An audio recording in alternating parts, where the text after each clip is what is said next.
ભૂપેન્દ્ર પટેલ ફરી એકવાર સરકાર જે અસ્તિત્વમાં આવી એને 2.5 વર્ષ પૂરા થવા આવી રહ્યા છે.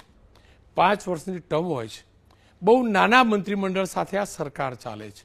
17 મંત્રીઓ મુખ્યમંત્રી સાથે, 182 બેઠકોવાળી આ વિધાનસભા, 15% મંત્રી બનાવી શકાય વિધાનસભાની સંખ્યાબળની પરિપ્રેક્ષમાં, એટલે કે 27 મંત્રી સુધી મંત્રી બનાવી શકાય, પણ માત્ર 17 મંત્રીઓથી આ સરકાર ચાલે છે. આ સંજોગોમાં અનેક અટકળો છે કે મંત્રીમંડળનું વિસ્તરણ ક્યારે થશે. જો કે વિસ્તરણ ક્યારે થશે એ અટકળો 1 વર્ષથી લાગી રહી છે. 1 વર્ષ કરતાં વધુ સમય થયો.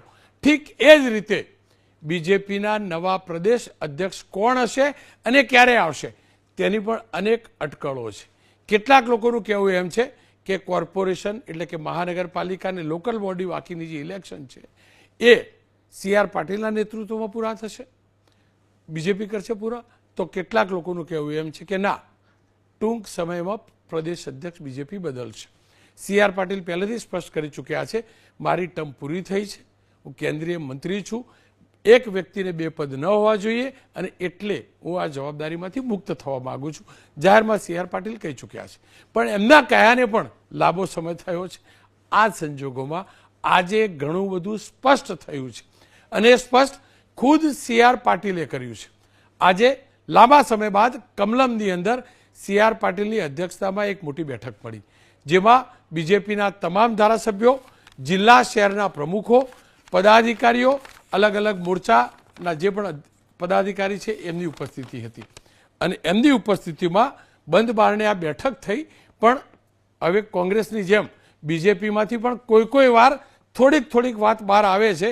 એવી જ વાત આજે બહાર આવી કે ધારાસભ્યોને બધાને CR પાટીલે કહ્યું કે ટૂંક સમયની અંદર મંત્રીમંડળનું વિસ્તરણ થવાનું છે અને નવા મંત્રીમંડળમાં જેનો સમાવેશ થશે એ નસીબદાર હશે.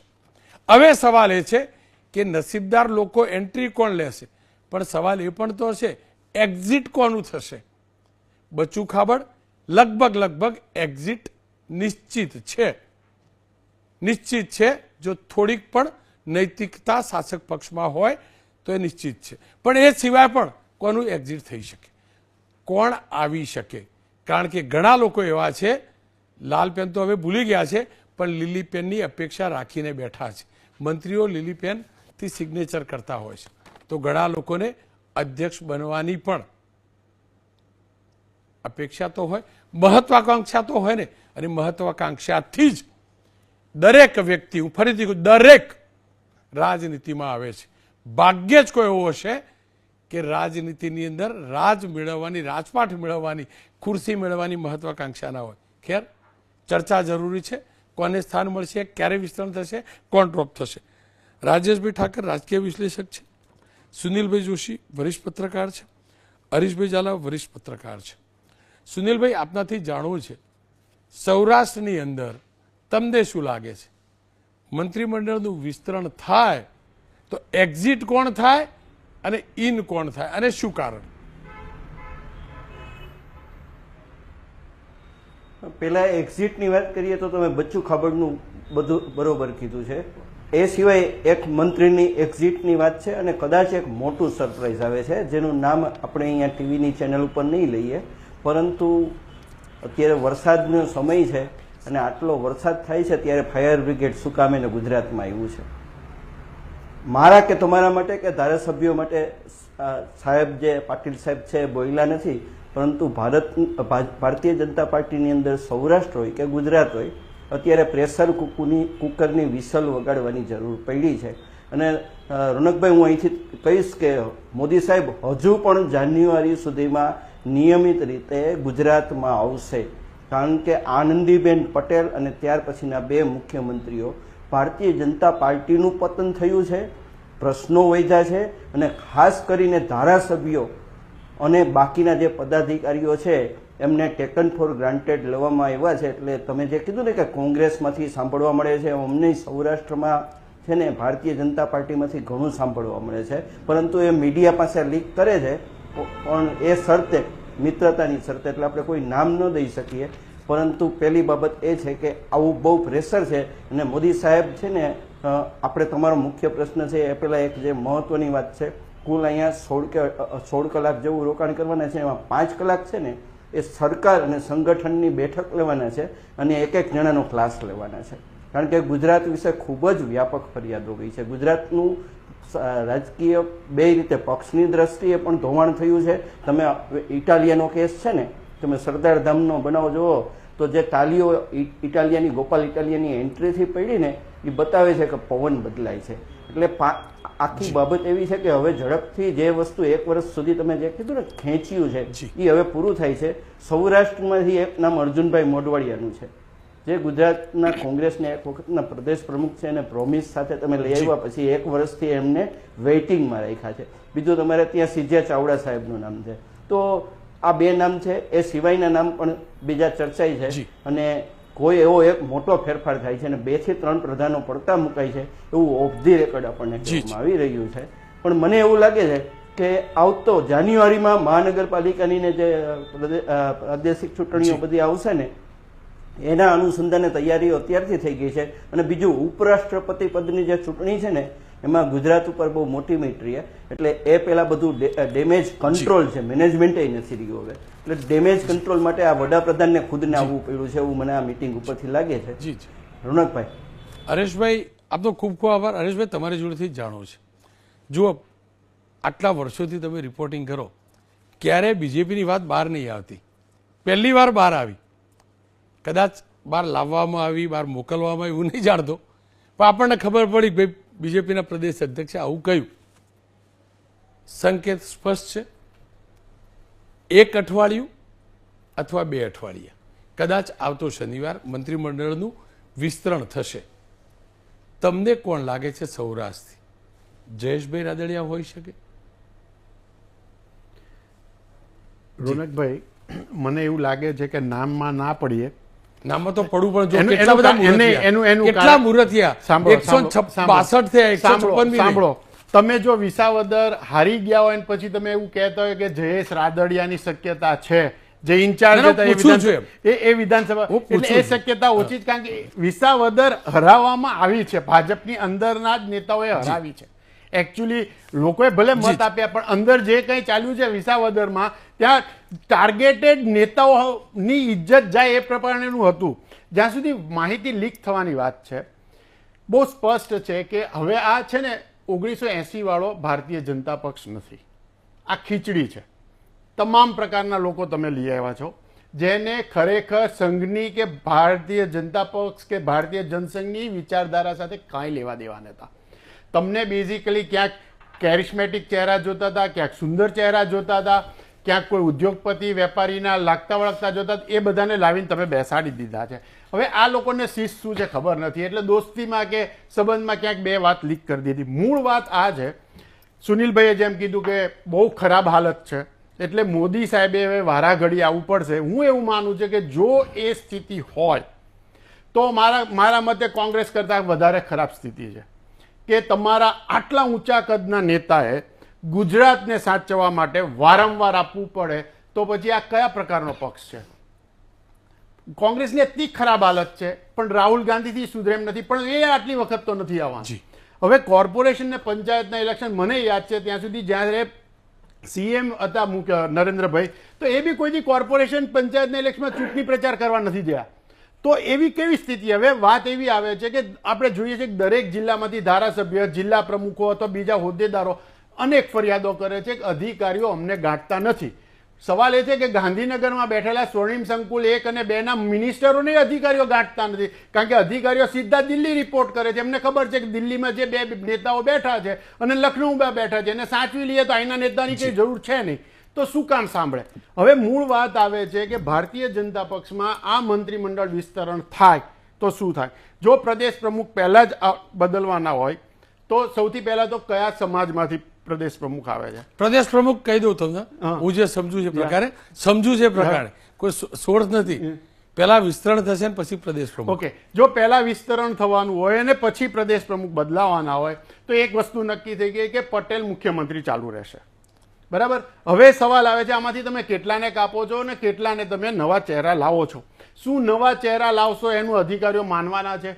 ચલો જયેશ રાદડિયાનું તમે નામ લીધું, કદાચ એના પાસે અનુભવ છે. અર્જુનભાઈ પાસે વિરોધ પક્ષના નેતા તરીકેનો અનુભવ છે, સરકાર ચલાવવાનો અનુભવ નથી. સીજે ચાવડા એક કર્મચારી હતા. તમે કર્મચારી હો, અધિકારી હો અને પછી મિનિસ્ટર થાવ ત્યારે છે ને અધિકારીઓ તમને પ્રશાસન કેવું ચાલશે મને હું તો જાણવું ખાલી બધા લોકો એ તો પછીની વાત હાલ જાણવું બંને જણા કોંગ્રેસ પક્ષ છોડીને આવ્યા. કેટલી કોંગ્રેસ પક્ષ છોડીને આવ્યા. અર્જુનભાઈ ને મંત્રીમંડળ બંનેની શક્યતા, બંનેને કોણીએ ગોળ આપેલો છે, બંનેને કીધેલું છે કે તમે અહીં આવો અમે તમને મિનિસ્ટર બનાવીશું એ વચન સાથે, પણ એમના જોડે કુંવરજીભાઈ જેવું ના થયું.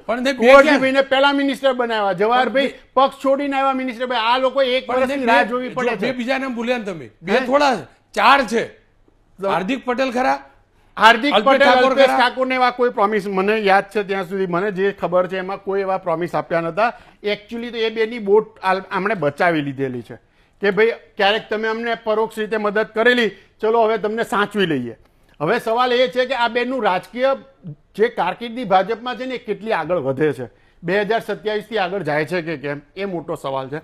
અત્યારના મંત્રીમંડળમાંથી ઓછામાં ઓછા 5 થી 7 મિનિસ્ટર ડ્રોપ થશે, નવા ચહેરા લાવવાની એઝ યુઝ્યુઅલ કોશિશ થશે. છાપેલા કાટલા એટલા માટે નહીં કે ભૂતકાળમાં તમે એમને એટલા માટે ડ્રોપ કર્યા કે ત્યારે સરકાર પર આરોપ હતા કે ભાઈ આ ધારાસભ્યો કે કાર્યકરોનું સાંભળતા નથી, સરકાર કરપ્ટ થઈ જાય એટલે એમને તમે પડતા મૂકેલા, આખી સરકાર બદલેલી, હવે તમે એ ચહેરા ના લાવી શકો. એટલે એ શક્યતા ઓછી છે. બિલકુલ નવા ચહેરા જેમને સરકાર અને મંત્રીમંડળ અથવા તો તંત્ર કેવી રીતે ચાલે એ સમજતા બીજું 1 વર્ષ નીકળી જાય ત્યાં સુધી ચૂંટણીનો માહોલ શરૂ થઈ જાય. આપણા વિધાનસભાના અધ્યક્ષ શંકરભાઈ ચૌધરી, એમનો અનુભવ તો છે ને, તમે અનુભવ બિલકુલ રાજ્ય કક્ષાના ગૃહમંત્રી હતા. રાજ્ય કક્ષાના ગૃહમંત્રી નહીં, આરોગ્ય મંત્રી હતા, આરોગ્ય મંત્રી પણ હતા. પણ તમને લાગે શક્યતા એની? જુઓ, હજી હું તમને કહું છું, કારણ કે એક સમય એ પણ મુખ્યમંત્રી પદના દાવેદાર હતા. એમને બી બહુ જ સ્વપ્ન હતા કે હું મુખ્યમંત્રી થાઉં. પક્ષે બહુ સમજી વિચારીને એમને સ્પીકર પદ આપી દીધું જેથી મંત્રીમંડળમાં ખોટી હરીફાઈઓ ઊભી થાય નહીં. હવે ધારો કે તમારે એને લાવવા છે, સ્પીકર પદમાંથી મંત્રીમંડળમાં લાવવા છે, જેથી ઉત્તર ગુજરાતમાં તમારે જ્યારે ઓબીસીનું કંઈ બેલેન્સિંગ કરવું હોય તો ઓબીસી વોટનું બેલેન્સિંગમાં મદદરૂપ થાય. તો સવાલ એ આવે છે કે તમે ગૃહ અથવા તો કેબિનેટમાં આરોગ્ય કોને આપશો? ઋષિકેશભાઈ ચાલુ રહેશે કે નહીં રહે? રાજેશભાઈ જોડે. રાજેશભાઈ, સમસ્યા એટલી છે, આ તો એટલો મોટો પરિવાર થઈ ગયો, આ પરિવારમાંથી નામ કાઢવાના તો કેટલા 4-5 કાઢે, નવા બનાવે તો 10 થાય, એટલે વધુ 14 નવા જૂના ચહેરા બધું ભેગું કરો તો તકલીફ કેટલી. તમને શું લાગે કોણ નવું હોય શકે? ચલો કાઢવાવાળી વાત ભૂલી, નવા કોણ હોય શકે? જો રોનકભાઈ, એક તો ભારતીય જનતા પાર્ટીના પરિપ્રેક્ષમાં એક એવી આપણી સમજ છે કે જેની સાથે આપણે સહેજ પણ શત્રુતા હોય કે દુશ્મની હોય એનું નામ મીડિયાની અંદર આપણે બોલી જવું તો એનું બનાયેલો ખેલ જે છે એ પૂરો થઈ જાય. એટલે કોઈ પણનું અહીંયાથી નામ ચર્ચવાથી બિલકુલ આ એ ક્યાસ છે આપણે રાજનૈતિક સમજથી લગાવી શકીએ કે અર્જુનભાઈ 156 સીટો આવ્યા પછી અર્જુનભાઈ સીજે ચાવડાને ભારતીય જનતા પાર્ટીમાં લીધા હોય તો માત્ર ધારાસભ્ય બની રહેવા માટે ના લીધા હોય, ધારાસભ્ય તો ત્યાં પણ હતા.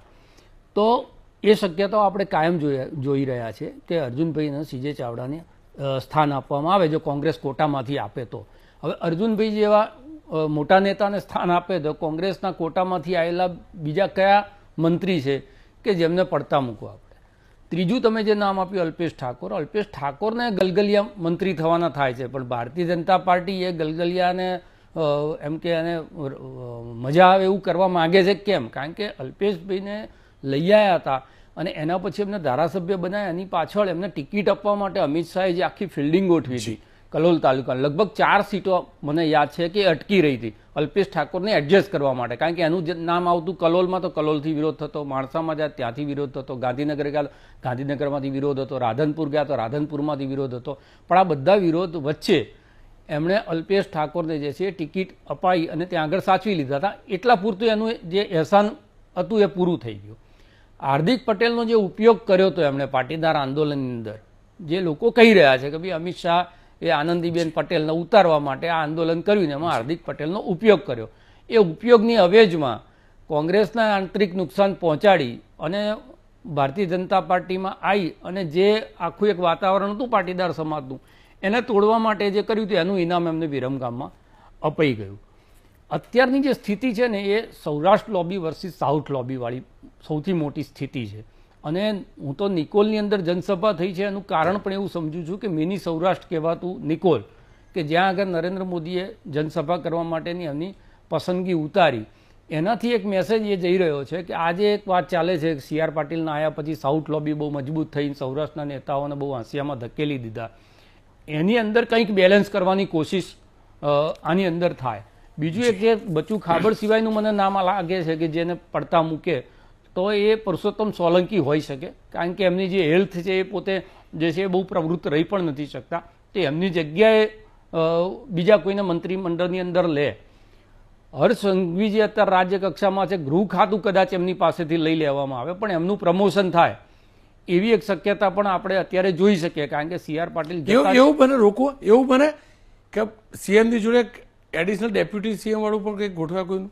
એટલે તમે જે ચર્ચા કરી ને જે નામની શંકર ચૌધરીની, તો બનાસકાંઠા એ દુખતી કડી છે ભારતીય જનતા પાર્ટી માટે. હંમેશા ઉત્તર ગુજરાતની અંદર બનાસકાંઠા ભારતીય જનતા પાર્ટીને પરેશાન કરે છે અને કોંગ્રેસને જીવતી રાખે છે. હવે ત્યાં એમણે જો મજબૂત થવું હોય તો શંકર ચૌધરી જે છે એમનું પ્રમોશન એટલે અધ્યક્ષ તરીકેથી, કારણ કે જ્યારે નવું મંત્રીમંડળ બનતું ત્યારે પણ નામ એવું ચાલતું હતું કદાચ એમને ગૃહમંત્રી આપશે, એમને પણ એવું હતું કે આપશે, પણ એમને અધ્યક્ષ ત્યાં આગળ બનાવી દીધા છે. હવે તમે જુઓ અમૂલના ચેરમેન તરીકે અશોકભાઈ ચૌધરીને ત્યાં બનાવી દીધા, એટલે એક ચૌધરી સમાજમાંથી એક બીજો મોટો નેતા ભારતીય જનતા પાર્ટી તૈયાર કરી રહી છે સરકારી ક્ષેત્રના આધાર ઉપર. તો શંકર ચૌધરીનો ઉપયોગ સરકારની અંદર કરી શકે, આ શક્યતાઓ છે. બીજું અત્યારે જે 17 જ મંત્રીઓ છે તે છતાં વિવાદ જે રીતનો ચાલે છે એ વિવાદ અલગ અલગ રીતે, એમાં ભ્રષ્ટાચારનો હોય, વહીવટનો હોય, ધારાસભ્યો જે ફરિયાદો કરે છે કે અમારા કામ નથી થતા એમાં હોય, તો કેટલાક નામ એવા આવી શકે કે જે બિલકુલ નવા હોય, જેમાં આપણે ભૂપેન્દ્રભાઈનું નામ જાણ્યું હતું એવી રીતે, કે જે બિલકુલ નવા હોય, એમની સ્લેટ કોરી હોય, રાષ્ટ્રીય સ્વયંસેવક સંઘ જે છે એનું બેકગ્રાઉન્ડ એમની સાથે હોય, કારણ કે હવે કોશિશ એવું કરશે કે આ કોંગ્રેસવાળો જે વાયરસ છે ને એને ઓછું કરવાની કોશિશ મોટાભાગે ભારતીય જનતા પાર્ટી કરશે. અને એની અંદર એમને મૂળ ભારતીય જનતા પાર્ટીના લોકો કે જે ડખા ના કરે, જે વિવાદો ઊભા ના કરે, એવા કેટલાક ચહેરા જે છે કે જે અખિલ ભારતીય વિદ્યાર્થી પરિષદમાંથી લઈ અને છેક ભારતીય જનતા પાર્ટી સુધી એની યુવાનીથી લઈને અત્યાર સુધી હોય ને હવે ધારાસભ્ય કદાચ બની શકે, પહેલી વખત ધારાસભ્ય. ભારતીય જનતા પાર્ટીમાં નવાઈ નથી, વિજયભાઈ પેટા ચૂંટણી લડ્યા હતા, મુખ્યમંત્રી થઈ ગયા હતા, ભૂપેન્દ્રભાઈ પહેલી વખત ધારાસભ્ય થયા મુખ્યમંત્રી થયા, એટલે નવા ધારાસભ્યો અને એમની ઉંમર 60 થી નીચેની હોય, કારણ કે એક ક્રાઇટેરિયા અમને જિલ્લા પ્રમુખો માટે, તાલુકા પ્રમુખો માટે, વોર્ડ પ્રમુખ માટે ઉંમરવાળો રાખ્યો છે. તો બની શકે કે એવા નાની વયના લોકો કે તેને અનુભવ ના હોય, ઝાલા સાહેબ કીધું અનુભવ ના હોય ને એને ભ્રષ્ટાચાર કરતા થોડી વાર લાગે, ત્યાં સુધી 2 વર્ષ પૂરા થઈ ગયા શીખતા, એટલે એનો લાભ કદાચ ભારતીય જનતા પાર્ટીને મળી શકે. હરેશભાઈ જુઓ, મૂળ એક બીજી વાત તો રહી ગઈ, બીજેપીના પ્રદેશ અધ્યક્ષ કોણ હોઈ શકે, કોણ હોઈ શકે? જુઓ બહુ સિમ્પલ, એવું નહીં વાત, હું ફરીથી કહું, હવે સુધાર દો રાજેશભાઈ, તમારી વાત નામ વાળી જે ખરી ને જૂની વાત થઈ ગઈ, એવું જરૂરી નહીં, એવું જરૂર આપણે નામ બોલી એટલે કપાઈ જશે, આપણે ધ્યાન રાખી થોડા મંત્રી બનાવવાના કાપવાના. સાંભળો, હું એવું માનું છું કે જો તમે પટેલ મુખ્યમંત્રી ચાલુ રાખવા માંગતા હોય તો મોસ્ટલી ઓબીસી માંથી પ્રદેશ પ્રમુખ આવશે. સૌરાષ્ટ્રમાંથી વચ્ચે બહુ જ મિસ્ટર જબેલિયાનું નામ ચાલતું હતું. રાજેશભાઈએ જે એક સૂચન કર્યું, તમારી બહુ ઈચ્છા છે કે ગુજરાતમાં પણ 2 નાયબ મુખ્યમંત્રી હોય, હું એવું માનું છું કે જો શંકરભાઈ ચૌધરી પાસેથી રાજીનામું લઈને અધ્યક્ષ પદ છોડવાનું તો એ પ્રદેશ પ્રમુખ હોઈ નહીં શકે. બનાસકાંઠા જેમ એમણે કીધું કે દુઃખની ઇટ્સ અ ફેક્ટ, પણ ઉત્તર ગુજરાત નબળું પડી રહ્યું છે એ આપણને દેખાઈ રહ્યું છે. ત્યાં તમને ઉત્તર ગુજરાતનો નેતા હોય જેને સંગઠનનો પણ અનુભવ હોય તો એ શંકર ચૌધરીને પ્રદેશ પ્રમુખ બનાવે એવી શક્યતા નકારી ના શકાય. પણ બધા વચ્ચે વિનોદભાઈનું નામ પણ દેતા હતા. એમાં 2 વાત હતી. જો તમે સવર્ણ મુખ્યમંત્રી રાખો છો તો ઓબીસી, એસસી કે એસટી માંથી બનાવો, પણ એક નાયબ મુખ્યમંત્રી બનાવી દે, ઓબીસી માંથી એક નાયબ મુખ્યમંત્રી બનાવો, બરાબર, અને એસસી સમાજમાંથી કે એસટી માંથી પ્રદેશ અધ્યક્ષ બનાવવાનો એક દાખલો તો થાય, એક દાખલો થાય. એના એમાં એક સમસ્યા છે, જો સી આર પાટીલ સક્સેસફુલ થયા છે એવું તમે કહી શકો, કારણ કે 156 અત્યાર સુધી નરેન્દ્રભાઈ બી નતા લાવ્યા, પણ તમે જ્યારે એસટી કે એસસી માંથી જ્યારે નેતાની, ઇવન ઓબીસી માંથી આખા ગુજરાતમાં તમે શું એ સંગઠન ચલાવી શકો એ સક્ષમ છો? એ સૌથી મોટો સવાલ આવશે. રાજેશભાઈ, તમારા હિસાબથી બીજેપીના નવા અધ્યક્ષ કોણ હશે, કે પછી સીઆરને કન્ટિન્યુઅસ કરી દે સીઆર પાટીલ? ના સી આર પાટીલને કન્ટિન્યુ કરવાનો સવાલ નથી આવતો, કારણ કે એમને ત્યાં આગળ કેબિનેટ મંત્રી બનાવી દીધા છે ને એમણે પોતે જે છે એ આ પહેલા પણ એક આપણે રિટાયર્ડ એકદમ ભૂલી ગયા ગોરધનભાઈ વાળું નામ, હા ગોરધન ઝડફિયા, એમને આપણે કેવી કન્સિડર જ ના કરે. એમને એક જ પ્રોબ્લેમ નડી રહ્યો છે, સોરી રાજેશ તમારે, એ મૂળ વચ્ચે જે પક્ષ છોડીને જી અલગ પક્ષ બનાવ્યો એના કારણે એમનું પ્રમોશન ક્યાંય ને ક્યાં અટકી અને ગયું છે. બીજું Please, રાજેશ. બીજું ધારાસભ્ય પણ તો નથી, આઈડિયલી ધારાસભ્ય કે સાંસદ હોય એના અધ્યક્ષ અને બનાવતા. જી એમને રાજેશ. એમને નરેન્દ્ર મોદીના પ્રધાનમંડળમાં શપથ માટે એમનું નામ બોલાવ્યું હતું ને એમને નહોતા કે શપથ સ્ટેજ નહોતા ઉપર લીધા, નહોતા. એટલે નરેન્દ્ર બી એટલું બધું સાવ માફ કરી દે એટલું વિશાળ હૃદય એવું બહુ મને બેસતું નથી. પણ એ તમે જે વાત કરી અધ્યક્ષનામાં, એમાં એક વસ્તુ છે કે હવે એવો અધ્યક્ષ શોધવાની કોશિશ કરશે કે જે સી આર પાટીલે એક ટ્રેન્ડ સેટ કર્યો છે એને કમસે કમ અને કાર્યકર્તાઓને એવું લાગે કે આ મારો છે. એટલે કોર્પોરેટ કલ્ચરથી પાર્ટી ચલાવી, માઇક્રો મેનેજમેન્ટ કરવું, એનું સોશિયલ મીડિયા હેન્ડલિંગ સારું રાખવું, એના પૈસા કઈ રીતે વાપરી અને કેવી રીતે બધું મેનેજમેન્ટ કરવું, એ તો બધું સી આર પાટીલમાં માસ્ટરી છે. પણ હવે મને એવું લાગે છે કે અત્યારની જે સ્થિતિ સંગઠનની છે એમાં એક એવો માણસ શોધશે એ લોકો કે સામાન્ય કાર્યકર્તા જે છે એમાં ખાસ કરીને જૂનો કાર્યકર્તા જી કે જે એ વાતથી દુઃખી છે કે ભાઈ 182 ધારાસભ્યોની ટિકિટ આપવાની હોય અને આટલી મોટી પાર્ટીની અંદર 182 મૂળ ભારતીય જનતા પાર્ટીના સંઘના એવા લોકો તમને ના મળતા હોય તો અમારે ક્યાં સુધી એમ કે આ ઝંડા ઝાલીને ફરવું. એ કાર્યકર્તાઓ જે છે એમના ઘા ઉપર મલમ લગાવે એ પ્રકારના વ્યક્તિને અત્યારની પરિસ્થિતિ છે પરિસ્થિતિ પ્રમાણે હું જોઉં છું કે અધ્યક્ષ બનાવે ને એની અંદર સંઘની ભૂમિકા એ બહુ જ વિશેષ રહેશે. અને સંઘની ભૂમિકા પછી બીજી વાત આવે છે કે હવે આખા ગુજરાત જે છે એનું સુકાન એ પાછળથી કોણ સંભાળશે એની પણ એક લડાઈ છે. એમાં આનંદીબેન પટેલ વાળું જૂથ હોય, અમિત શાહ વાળું જૂથ હોય, અમિત શાહના જૂથ પાછળ હવે તમે જુઓ કે પાટીદાર સમાજ અને એની સંસ્થાઓ એ જે એક વખત અમિત શાહની સામે હતી એ અત્યારે અમિત શાહની સાથે રહી છે. એટલે ઘણા બધા એવા પરિબળો છે. પણ સૌથી મોટું પરિબળ હું સમજુ છું કે પાર્ટીના કાર્યકર્તા જે છે એના જે પીડા છે કે એની જે વેદના છે એને સમજી શકે ને બધાને ઓળખતો હોય, આખા ગુજરાતની અંદર સંગઠનમાં એવું કામ કરેલું હોય કે જિલ્લા સ્તરના કાર્યકર્તાને ઓળખતો હોય એવા કોકને અધ્યક્ષ બનાવશે ભારતીય. ખેર પાર્ટીના અધ્યક્ષ કોને બનાવવા એ જે તે પાર્ટી જાણે, પત્રકારનો વિષય પણ ના હોઈ શકે. હા, મંત્રીમંડળમાં કોણ આવશે એ પૂર્ણતઃ રીતે મુખ્યમંત્રીએ નક્કી કરવાનો એમનો અબાધિત અધિકાર હોય, પણ એક નાગરિક તરીકે જાણવામાં ચોક્કસ રસ હોય, કારણ કે સીધો સરકારમાં વહીવટ કરતા હોય છે મંત્રીઓ. બીજેપીનો આંતરિક મામલો છે. બીજેપીની વાતોને કળવી સમજવી અઘરી છે. અમે જે ચર્ચા કરી એ માત્ર ને માત્ર લોજિકના આધારે કરી છે, માત્ર ને માત્ર લોજિકના આધારે કરી છે, કોઈ સૂત્રોના આધારે નથી કરી. પણ હા, મંત્રીમંડળનું વિસ્તરણ ટૂંક સમયમાં થશે તેવું સી આર પાટીલે કહ્યું છે એ નક્કી છે. અને સામે મહાનગરપાલિકા અને લોકલ બોડી ઇલેક્શન આવે છે ત્યારે મને પણ લાગ્યું કે આ મુદ્દે ચર્ચા થવી જોઈએ, કારણ કે હવે ચૂંટણીનો માહોલ બની રહ્યો છે અને ચૂંટણીના માહોલમાં બહુ બધા ફેરફાર થતા હોય, કેટલાક તરી પણ જતા હોય, કેટલાક ડૂબી પણ જતા હોય.